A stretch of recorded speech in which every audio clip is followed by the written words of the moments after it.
बिस्मिल्लाहिर्रहमानिर्रहीम। Programme top story के साथ मैं हूं आपका मेज़बान आसिम अमीन और हमारे साथ मौजूद हैं सीनियर सहाफ़ी तज्ज़ियाकार नासिर नकवी साहब।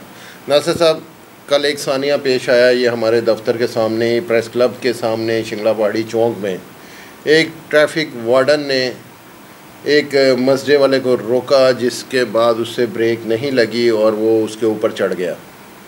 ये माजी में भी ऐसे बहुत सारे वाक़यात होते रहे हैं। क्या इसमें, मैं तो एक थोड़ी सी बात बढ़ाने से पहले ये कहता हूँ कि हमारा ईमान है कि हमारे रब ने जो टाइम मुकर्रर किया है मौत उसी पे आनी है, लेकिन उसके बावजूद क्या इन लोगों की तरबियत नहीं होनी चाहिए? हमने बहुत मरतबा देखा कि हम ये नहीं कहते कि जी उसकी गलती नहीं थी गलती, लेकिन वो बेचारे 2-4 हज़ार रुपये के बंजारे होते हैं, वो आगे डसे होते हैं, 2-2 3-3 मरतबा चलान हुए होते हैं, वो फिर परवाह नहीं करते ट्रैफिक वार्डन रोके ना रोके। अच्छा, मुझे समझ नहीं आई आसिम साहब कि आप ट्रैफिक वार्डन की बात कर रहे हैं या आप ड्राइवर की वकालत करना चाहते हैं। मैं एक बात करूँ, मैं दोनों की वकालत कर रहा हूँ। मेरा ईमान आपसे मुख्तलिफ है थोड़ा सा जी। मैं आपसे इख्तलाफ करता हूँ। आप कहते हैं मौत मुकर्रर है, बिल्कुल मुकर्रर है अल्लाह की तरफ से, लेकिन अगर आइन कानून हदीस के मुताबिक आप देखें तो एक मौत है मुकर्रर मौत जो मिन जानिब अल्लाह है और अल्लाह की तरफ से आनी और किसी के नहीं आनी। दूसरी वो है जो तिबई मौत नहीं है, तबई नहीं है, वो अचानक हादसाती मौत है। और उसको यहाँ भी कहा गया कि हादसाती मौत अगर नौकरी के दौरान कर रहा हो तो उसको शहीद भी कहते हैं। उसका एक शहादत का दर्जा बहुत नीचे है, लेकिन है, इसका मतलब ये वो हादसाती है, तो वो मौत नहीं है जो मंजानिब अल्लाह है। नहीं, मेरी अर्ज़ तो सुन ले, यहाँ इख्तलाफ आ गया ना। हाँ, तो मैं तो कह रहा हूँ इख्तलाफ है, मैं तो पहले ही कह रहा हूँ इख्तलाफ मैंने किया। नहीं, अगर आप समझते हैं कि हादसाती जो मौत होती है वो अल्लाह की तरफ से नहीं है, आप ये कहना चाहते हैं? जी अल्हम्दुलिल्लाह। नहीं, फिर आप गलत है। नहीं, आप ना मुझे कहें, आप फतवा लाए मेरे खिलाफ, आप खुद ना कहें मुझे। मैं कुछ और कह रहा हूँ, 2 किस्म की मौत है, लेकिन 2 किस्म मैंने पूछा हुआ है, मुझे पता है, इल्म है। 2 किस्म की मौत है, एक तबई मौत है, एक हादसाती मौत है। हादसाती मौत जो है वक्त होगी, इसलिए कि अगर हादसाती मौत पे सज़ा ना दी जाए, इस तरह की जो आप कह रहे हैं कि उसकी गलती थी, वो 2 दिन से जागा हुआ था, छोटा मुलाजमत है, उनकी मसाइल हैं और उसकी वजह से ये हो गया हादसा, तो उसका क्या है? नहीं, उसका इसलिए है कि उसने एक इंसान की जान ली है, और इंसान की जान लेना जो है, कहते हैं इस्लाम के मुताबिक कि जिसे एक शख्स को मारा उसने पूरी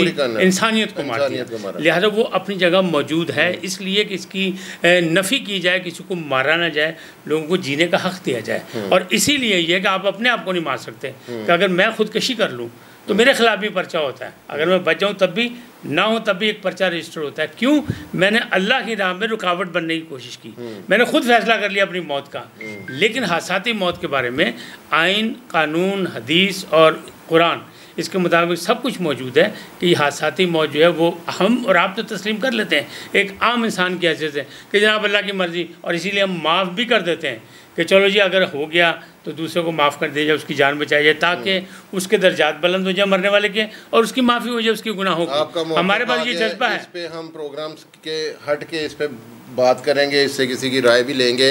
अब होता क्या है, बदकिस्मती से हमारे ये वार्डन भाई, ये ऐसी इनकी एक आदत बन चुकी है कि कोई चिंची रक्षा हो, कोई पिकअप हो या कोई ऐसा कोई मजरा या ट्रक हो, उसको उसके आगे आके रोकने की कोशिश करते हैं। क्या ये गलत नहीं? बात सुनें, देखिए जहाँ भी ताकत होती है, चाहे कानून की ताकत हो, चाहे इंसान की अपनी जिस्मानी ताकत हो, चाहे वर्दी की ताकत हो, वो ताकत तो अपना रंग दिखाती है। एक तो ये बात है। दूसरी चीज़ ये कि मैं और आप जो है ना, हम कानून को हाथ में लेने के बड़े शौकीन हैं, हम इशारा तोड़ने के बड़े शौकीन हैं, हम बेल्ट ना लगाने के शौकीन हैं, इसीलिए हुकूमत ने उन पर चालान रखा है। अब अगर एक वार्डन जो है धूप में खड़ा हुआ है और परेशान हाल है, हब्स में ड्यूटी दे रहा है, और वो आपको रोक रहा हो, तो आपका फ़र्ज़ बनता है आप ब्रेक लगाएं, एक साइड पे गाड़ी खड़ी करें। लेकिन आप कह रहे हैं जी वो ज़हनी परेशानी में था, उस बेचारे की अपनी क्या औकात है, 3 चालान पहले हुए थे, उसने भागने को जो भी किया, गलती की ना, गलती की तो ज़ाहिर उसे सज़ा भी मिलनी चाहिए, उसने एक जान ली है, तो इस तरह नहीं होना चाहिए। होता क्या है, इसी प्रेस क्लब के सामने मैंने देखा है कि एक शख्स ने हारन दिया बार बार एक रिक्शा ड्राइवर को, कि उसने कहा कि जी रिक्शा एक साइड पर करो, मैंने निकलना है। रिक्शे वाले ने हाथ खड़ा करके यूँ इशारा किया, यूँ करके, वो समझा शायद उसे कहा खल्ला, यानी उसको लानत भेजी है। उसने क्या किया, उसने गाड़ी दूसरी तरफ से निकाल के उसके सामने खड़ी की रिक्शे वाले के, और उसने पिस्तौल निकाली और उसकी टांगों पे मारे। अब मुझे बताएं कि वो जब अपाहिज हो गया होगा या 2 महीने के लिए घर बैठ गया या 4 महीने के लिए घर बैठ गया तो उसके बाल बच्चों का कौन जिम्मेदार? क्या वजह है? वजह यह कि दुनिया भर में कानून की बरतरी है, कानून मजबूत है, कानून के हाथ लंबे कहे जाते। हमारे सिर्फ कहा जाता है, हमारे यहाँ कानून पे अमल दरामद नहीं, हमारे यहाँ ताकत का अमल दरामद है कि हमारी अपनी हैसियत क्या है और वो हर शख्स उस पर लड़ने को तैयार है। चूँकि छूट मिल जाती है ताकतवर को, लिहाजा गरीब आदमी भी लड़के जान छुड़ाना चाहते हैं कि पुलिस का निज़ाम बेहतर हो। माजी में बहुत सारे हमारे सरबराहान ने कहा जी हम ऐसा कर देंगे वैसा कर देंगे, ज़ीरो का ज़ीरो। वो ज़ीरो का ज़ीरो रहा। देखें, मराद दी गई, शहबाज शरीफ ने बहुत मराद दी थी, इनकी तनख्वाहें बढ़ाई थी और इससे पहले भी बढ़ाई गई। अब भी पुलिस का सारा स्ट्रक्चर चेंज किया गया है, परवेज़ इलाही ने किया, लेकिन इसके बावजूद नहीं मसला हल होता। इसलिए नहीं हल होता कि जब तक आपके अपने अदारों की गिरफ्त मजबूत नहीं होगी, आपका वर्कर, आपका एहलकार जो है उसे भी तो पाबंद होना चाहिए। यही लोग, सर आखिरी सवाल, यही लोग दुनिया में ट्रैवल करते हैं, दुनिया में जाते हैं, गाड़ियाँ भी चलाते हैं, मोटरसाइकिल भी चलाते हैं और कानून की पासदारी करते हैं। सर हासिम साहब, उन्हें पता है कि वहाँ कानून से निजात नहीं मिलेगी, यहाँ पता है कि मैं धौंस दाली से जान छुड़ा लूँगा। तो जब तक ये चीज़ ख़त्म नहीं होगी तब तक कुछ नहीं हो सकता। जब तक ये चीज़ ख़त्म नहीं होगी तब तक कुछ नहीं हो सकता। जी नाज़रीन, हमें इजाज़त दीजिए, कल एक नए टॉपिक के साथ आपकी खिदमत में हाजिर होंगे। अपने मेज़बान को इजाज़त दीजिए। अल्लाह के बाद।